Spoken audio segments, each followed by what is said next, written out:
God damn, this new haircut got me looking fresh out of rehab. Woo! I'm after trekking out here, all the way out here to the middle of all nowhere, just to tell some jokes. Turns out though, kind of the last thing that you want to do after going on a fat ass hike to the middle of all nowhere is tell some stupid fucking joke. I will say this though, the houses around here are lovely. Weird, but lovely. You can just tell that someone's old grandma put their heart and soul into every single driveway. The weird part was the amount of taxidermy deer and like lion statues that I saw on my way up here. One house just had, you know, 2 whole sets of iron knight armor on either side of the front door. That's yeah, if one thing's for sure, it's that I have to come up to the middle of all nowhere, buy a hill, and build the coolest house you've ever seen in your life when I'm old and dying. I've been away from making my videos for a little while now, and you know, actually for most of that time, I wasn't even all that busy. Yeah, with most of that time, I was really just working.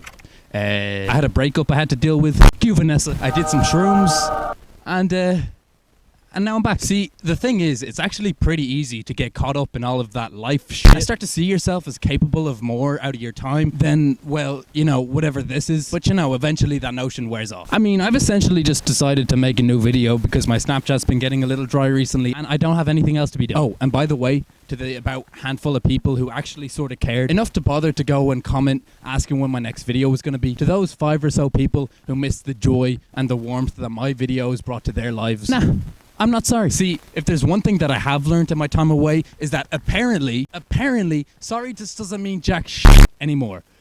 Vanessa, I said I'm sorry, just please come back. So fucking, anyways, we're back in nature, baby. Felt like that would be a cool thing to do. Turns out, not so much. Of course, I'm joined by my gracious co-host, a weird prehistoric predecessor to the modern rat or something of the sort. You know, I don't really know. Just a real piece of shit. Am I right? And obviously, you know, I'm back in nature to talk about none other than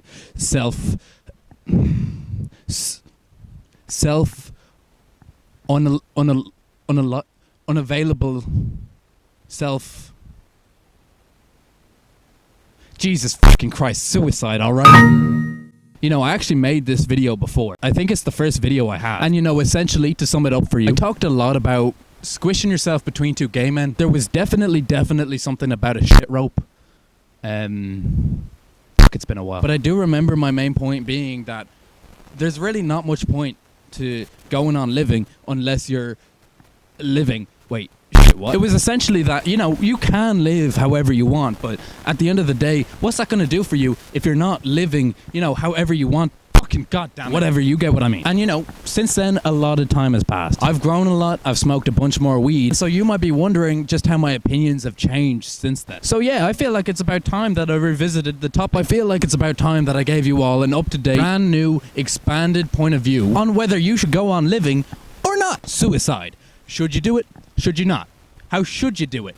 Let's find out. Alright, so first of all, there's something that I want to make very ultrasonic clear to all you bozos and boners and everything in between. And that's that I have not, in my 20 years of existence, not once, ever, never done a suicide, alright? Never. But listen, I thought it'd be better off that I let you know now before you all go off assuming that I'm in any way suicidable. I'm not.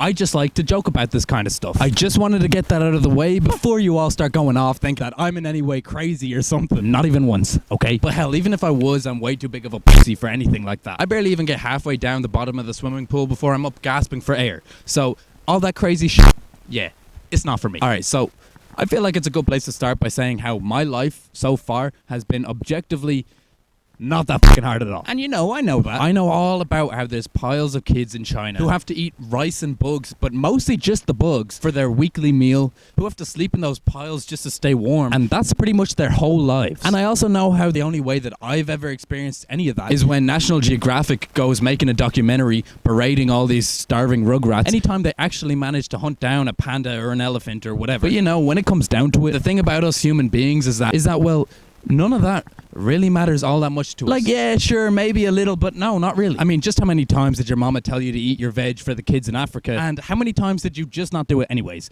Alright, so let's not get too Christ-like in the comments. Thank you very much. The fact is that you don't really care. And you know, that's just a fact. But that's fine. How could you ever really care when all that shit is like way over there?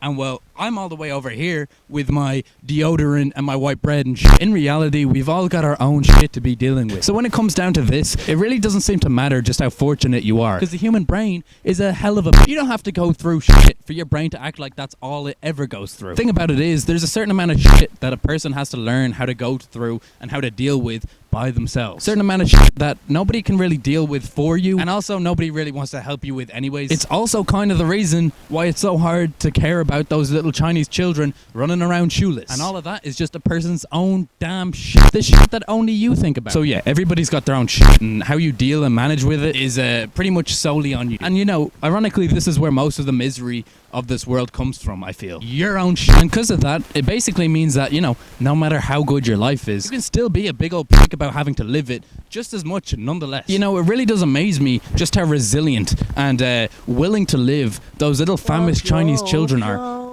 Given their circumstance. It really doesn't matter who you are, because there's always going to be someone with a bigger grudge against life who's still managing to manage, you know? But I don't think it makes you selfish focusing on yourself in this way. I don't think so, at least. I know I do it too. See, we've all got our own problems to be dealing with, and so naturally, well, fuck all those Chinese babies. I'd say I'm joking, but I don't think I've ever given a charity ever. So, actually, no, that's not true. There was one time when I accidentally clicked on the donate to the Ronald McDonald Fund when I was ordering myself some chicken nuggets, and that shit ruined my day. Seriously, though, it does make a little bit of sense, in my opinion, why so many people want to stop living to the point that it's a niche cool enough for, you know, ugly teenagers to join in and act like that's some shit that they want to do too. You know, I said kind of the exact same thing in the last video, but at the end of the day, life can be a hell of a stress on anybody. And so if you're living wrong, you know, not doing what you want to do the way you want to do it, I mean, you're going to be the one who feels the results of that. So a lot of the time, what it probably boils down to is that you're probably thinking about your own shit too much and forgetting that you're kind of the only one who can do that much about your own shit. And so, you know, maybe that's a problem. Right, because it's not like I have any idea what's going on in your life. I have no idea how too many times daddy said he loved you, or how too many times a girl pulled out your willy, but just for a good laugh. And honestly, I and everybody else, well, we probably won't ever be able to truly grasp that shit and, you know, actually understand how you feel because of it. Because again, that's all your shit. I mean, my daddy, he's an astronaut off fighting space wars, and so that's really the only reason I've never met him. And I'm the only one who laughs at my... That's just my life. Cool, I know. And, you know, I could act like I care, but why would I? When you're all the way over there, so it doesn't really mean that you can just come up all over here and start spraying all my deodorant and start eating all my white bread, does it? I swear there was a metaphor in there somewhere. So shit. What are you gonna do? No, seriously, I don't know. That's all on you. That's your life, that's your shit, so what are you gonna do? What are you gonna do? I don't know exactly what works for you boners in your own lives, obviously not. I'm just kind of saying that you should probably go and figure that shit out. You know, because if you can get in control of your life, even just a little bit, you'll eventually just be too busy waking up, whacking off, writing poetry, and getting crossfaded to be sitting there wanting to fucking die. You know, one thing I have learned in the meantime, that if you're gonna live with all this self-scrutinizing in your life and not kill yourself, you're gonna have to find a way of living that aligns with you, and you're gonna have to live that way if you're ever gonna fight that feeling. And I don't necessarily mean that in any sort of gay way or anything like that, but then again, I mean, shit, if you're gay, you're gay. But just definitely do go and find the thing that makes you like living, especially if the best alternative option for you is to fucking die. And so a lot of it has to deal with actually being sort of responsible for yourself. You know, just keeping that mommy kink to a minimum, learning how to manage yourself a little, I guess. I mean, you can do pretty much anything if you really want to. Even if you were to go smack a little Chinese child across the head right now, don't do that. But if you did, I mean, what do you think would happen? Unless that little Chinese kid was Jaden Smith in Karate Kid 2, then, you know, probably nothing. You can do whatever you put your mind to. But I mean, I'd recommend sticking to the things that are actually in some way useful to the other people in your life also, you know, so that you're helping them out in the process. Because that's another thing, right? If you're good enough to the people in your life, to the point at which they actually, you know, care about you, having people actually fuck with you, well, it kind of takes the whole leaving the earth and just pretending that you were never even part of it in the first place, you know, out of the picture altogether. So that helps too. And listen, I sure know how all of this can sound like a hell of a treacherous process. And that's only because it is. So don't worry if you were thinking that way. Yeah, because that's a given. And I get how maybe sleeping at night might feel a little too good. A little bit better than being awake by a little too much. And you might go about some long old days just waiting to get back into bed. I mean, hell, I get like that all the time. But it's like, so what? Sleep a little longer for each day for a little while. But I'm not thinking like, damn, it'd be nice to sleep forever. Sure, maybe like 2 hours more on a normal day, but, you know, eventually you're going to want to get up and go for a shit or something. So yeah, I'm going to leave it here because that's pretty much all I had to say. South Park or Family Guy, make sure to let me know down below.